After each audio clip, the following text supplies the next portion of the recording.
आज हमारे समक्ष हैं महेंद्र पाल शुक्ला जी, जो एजुकेशन में थे और पॉलिटिक्स में भी इनको काफ़ी नॉलेज है, अभी रिटायर हो चुके हैं। तो जानते हैं बसौली के बारे में कि पहले की पॉलिटिक्स और आज की पॉलिटिक्स में क्या अंतर है। देखिए, जो हमने ज़मीनी सतह पर देखी है, लगभग पॉलिटिक्स जहाँ मुझे पुरानी लगती है, जब हम छोटे होते थे तो यहाँ पंडित भगत राम जी आते थे, तो लोगों की पहली प्रायोरिटी होती थी भगत राम जी के पीछे दौड़ना। सीन बदल गया है, भगत राम जी भी नहीं रहे और कांग्रेस पार्टी भी नहीं रही। हर बंदा कांग्रेस का जनरल सेक्रेटरी, महामंत्री, प्रेसिडेंट, जब कोई पोस्ट मिलती थी वो उसका प्राउड फील करता था। आज थोड़ा उल्टा हो गया है, होना भी चाहिए था, क्योंकि एक पार्टी तो हमेशा के लिए रह नहीं सकती।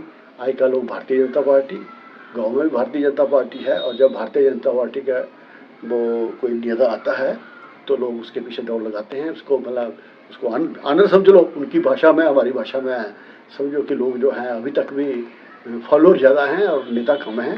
नेता वही समझता अपने आप को जो उनके नज़दीक हो, जो उनका अच्छा फॉलोअर जो है वो अपने आप को अपना एक लेवल समझता है कि मैं नज़दीक हूँ।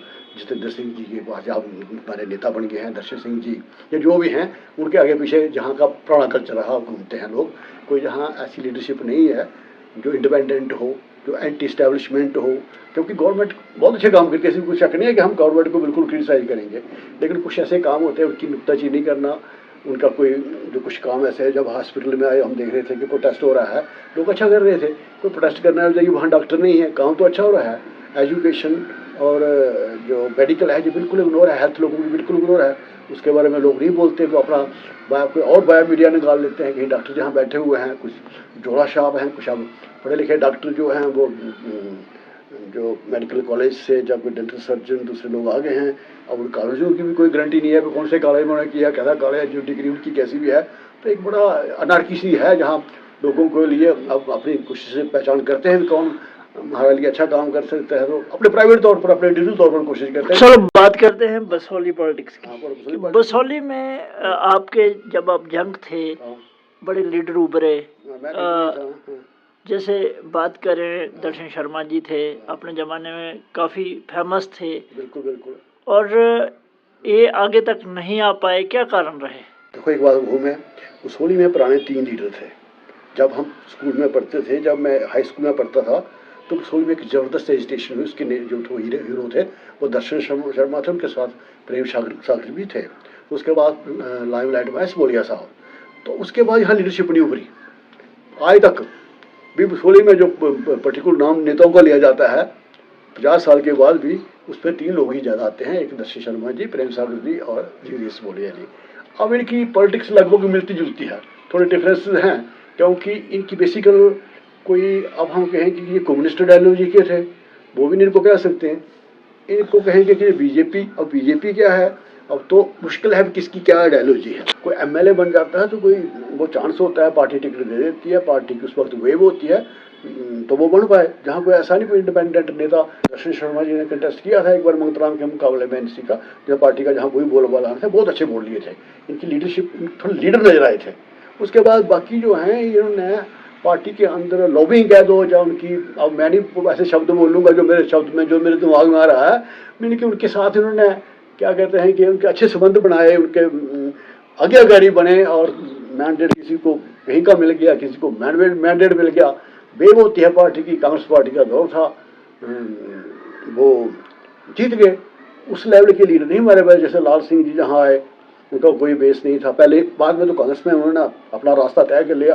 देखो, जहाँ जो भी लीडर कोशिश करता है वो पब्लिक के लिए होता, पब्लिक का कोशिश करके अपने एलिवेशन के लिए होता है। अपने एलिवेशन का मतलब हो गया कि मैं एमएलए बन जाऊँ, मिनिस्टर बना। उस हिसाब से लाल सिंह जी शुरू में जब आए तो वो इंडिपेंडेंट, जहाँ आए गाँव में गए, घर में गए, जैसे भी लोगों को कोई कहता है कि उन्होंने कास्ट जो भी चलाया। पॉलिटिक्स में हर आदमी हर चीज़ कर रहा है, everybody is criminal, everybody casteist. वो लोग आए हैं, काम तो वो अपना ठीक करते हैं। चलो बात करते हैं आज की।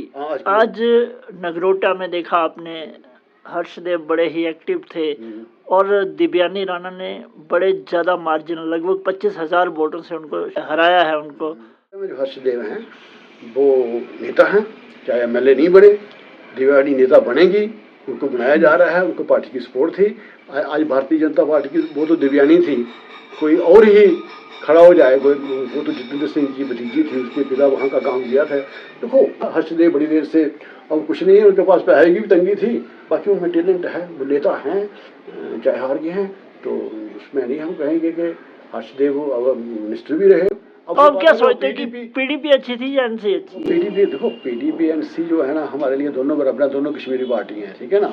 कुछ किसी ज़माने में नेशनल कॉन्फ्रेंस उसकी बड़ी बैकग्राउंड में जाए, लोग हम पसंद नहीं करते थे, लेकिन अब हम देखते हैं, हम जब हमें ये कहा जाता था कि नेशनल कॉन्फ्रेंस आएगी जहाँ, तो ये पाकिस्तान की सपोर्टिंग पार्टी है, ये है ऐसा करेगी, ये पाकिस्तान बन जाए कश्मीर। तो 30-40 सालों में कुछ नहीं हुआ, लेकिन नेशनल कॉन्फ्रेंस जब शेख अब्दुल्ला आया तो उसने सेंट्रल दिया मुलाजिमों को, नौकरियाँ आई। हम खिलाफ ही रहे मुलाजिम के तौर पर। जब हम एम्प्लॉय थे तो खूब हम मुर्दाबाद नेशनल कॉन्फ्रेंस का गवर्नमेंट का करते रहे। आज महसूस होता है कि चलो ये हमें यही समझाया गया कि लेकिन जी चाहे पाकिस्तान चाहते हो या ना हो, बना कोई नहीं सकता है, लेकिन ये पार्टी ने काम किया है कुछ इस बात के लिए। उसके मुकाबले कांग्रेस जहाँ रहती थी, नेशनल कॉन्फ्रेंस रहते हुए मुलाजिमों को डीए मिलना नहीं था, मतलब लाल के जब वो फाइनेंस मिनिस्टर थे कुछ नहीं मिलना था। ये नेशनल कॉन्फ्रेंस ने छोटे छोटे स्कूलों, हाई स्कूल बने बड़ी। जब एक बार यहाँ पर डीसी होते थे, स्वामी राय का नाम था, उस वक्त 6 का दौर था, डेवलपमेंट छोटे छोटे स्कूल आगे पीछे, फिर SSA में बने। तो नेशनल कॉन्फ्रेंस ने, देखो पार्टी ईमानदार तो कोई पार्टी नहीं है, इलेक्शन जीतने के तरीके सेम है, सब कुछ सेम है। ये एक इमोशनल अटैचमेंट है, किसी के बीजेपी के साथ है, किसी की नेशनल कॉन्फ्रेंस के साथ है। Everybody secular and everybody is cumular. जब बारी आती है तो बड़े बड़े सेकुलर जो हैं वो अपने कास्ट को वोट देते हैं और अपने रिलीजन को देते हैं। वो किसी को ये हम नहीं कह सकते वो क्यूमुलर है, कोई कौन सेकुलर है कौन क्यूमुलर है। लेकिन बात यह है कि एनसी ठीक है, उसने पाकिस्तान तो बनाया नहीं, लेकिन काम कुछ जरूर किए हैं।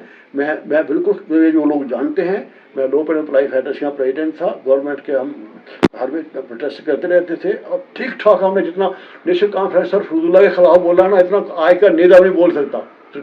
मुलायम होकर जितना हमने खिलाफ बोला है ना, एंटी स्टैब्लिशमेंट, जब गवर्नमेंट के खिलाफ बोलते थे, सेंट्रल गवर्नमेंट के खिलाफ बोलते थे। तो क्या कभी आपको ऐसा नहीं लगा कि प्रेशराइज किया हो एनसी गवर्नमेंट ने आपको कि आप बोलते हो उनके खिलाफ? बिल्कुल नहीं किया, बिल्कुल आज़ादी थी बोलने की, मुलायम तौर पर। जो हमारे यहाँ पर हिस्ट्री शीट पड़े होंगे, पुलिस स्टेशन पर पड़े हुए, देखो आज हम बोले तो आज वो निकाल लेते हैं, ये बंदे जो है एम्प्लॉय के लीडर थे और प्रोटेस्ट करते थे। बिल्कुल प्रोटेस्ट के खिलाफ, गवर्नमेंट की पॉलिसियों के खिलाफ बोलते थे, सेंट्रल गवर्नमेंट की पॉलिसियों के खिलाफ बोलते थे, नेशनल कॉन्फ्रेंस की पॉलिसियों के खिलाफ बोलते थे, और अफसरों के खिलाफ भी, एडमिनिस्ट्रेशन के खिलाफ जो गलत। मतलब ओवरऑल माना जाए कि एनसी सरकार जो थी वो बेटर देन आज जो सरकार थी ना एनसी शेख अब्दुल्ला जो जहाँ बनाया, कांग्रेस से बेटर रही वो एनसी। हालांकि डर हमारे हम उसके खिलाफ ही रहे। तो अब हम महसूस करते हैं कि एनसी ने गवर्नमेंट के काम अच्छे किए। जहाँ पहले तो जहाँ जब 87 में जब पहले ग्रेड दे दिया हमें सेंट मुलाजिमों को। अच्छा, एनसी आपको कहना है कि एनसी आम लोगों के बारे में सोचती थी? अपने बारे में किसके बारे में सोचती थी, लेकिन हमारा कुछ होता, चाहे कश्मीरियों के बारे में सोचती, तो दो चीजें तो हो नहीं सकती। 84 की 2 ग्रेड तो नहीं हो सकते, ठीक है ना। जब टीचर के 2 ग्रेड नहीं हो सकते, जब मुलाजिमों को कश्मीर वालों को डीए देती, हमारा सोचती है, किसकी सोचती, काम हुए। मतलब एनसी के टाइम काम हुए हैं, काम होते हैं। कांग्रेस और पीडीपी को अभी उन्होंने रेगुलराइज किए हैं। पीडीपी और कांग्रेस की बात कर रहे हैं, कुछ किया, लेकिन पीडीपी इतना अच्छा नहीं रहा। जो अब देखो बेसिस जो है, आज मैं देख रहा था, कल बैंक में मैं एक FD कराई, मेरा जब खर्चा हुआ, कुछ मेरे पास पैसे थे, मैंने निकाले थे दोबारा, तो बैंक ब्याज में बड़ा फर्क पड़ गया है जब से बीजेपी गवर्नमेंट आई है, शुरू से, जब वाजपेयी से। तो अब ब्याज कम हुआ है। मैं आज आपको अब देखना तो अभी बता दूंगा, अब कब देखे बाद में, आप इस पॉडकास्ट के बाद मैं आपको दिखा दूंगा। ब्याज पहले मेरी 2 FD हैं, बोले मेरे पास तो ज़्यादा पैसे, टीचर था, मैंने अपना डिफेंस रखा, तो पहले FD का ब्याज अभी बता दूंगा। इसी गवर्नमेंट में कम होता जा रहा है FD का ब्याज। तो उसमें जब GP फंड्स होता था 12% होता था हमारा, उस वक्त जब नेशनल गवर्नमेंट थी, तो ऐसा रहता, मतलब कुछ बातें हुई हैं जो लोग को नहीं, उसको बेसिस का बड़ा चक्र है। अब बेसिस की मैं ज़्यादा बात नहीं करता हूँ, लेकिन सबको ये मालूम होना चाहिए कि कैपिटलिज्म कैसे स्टार्ट हुआ, फिर इम्पीरियलिज्म कैसे स्टार्ट हुआ। जो सारी बातें दुनिया को देखें तो उस लक्ष्य में हमारे हिंदुस्तान में भी पहले बेसिस कम हुई, और जब बेसिस कम हुई और साथ साथ लोगों की कैपेसिटी कम हुई, बेसिस कम थी, महंगाई बढ़ी, GST लगा के लोगों का परचेज खत्म, अब जाके उन्होंने GST घटाया है। तो बोलो। ये थे MP शुक्ला जी, जो सीनियर सिटीजन हैं और पॉलिटिक्स में भी रुचि रखते हैं, और और इनसे हमने जाना, आपको रूबरू करवाया कि कैसे थी पहले की सरकार और आज की सरकार में क्या अंतर है। और एनसी की बात करें, इन्होंने कहा कि एनसी सरकार जो थी वो बैलेंस्ड सरकार थी और लोगों के काम करती थी, और हम प्रोटेस्ट भी करते थे एज ए एम्प्लॉय, फिर भी हम पर प्रेशर नहीं बनाया जाता था। बिल्कुल बिल्कुल। तो इसी प्रकार सीनियर सिटीजन्स के साथ आपको मिलवाते रहेंगे। आपकी क्या राय है इस वीडियो और इस जानकारी के बारे में? कमेंट बॉक्स में अपनी राय ज़रूर रखें। हम फिर मिलेंगे एक ऐसी खूबसूरत जानकारी और वीडियो के साथ। तब तक के लिए जय हिंद, जय भारत।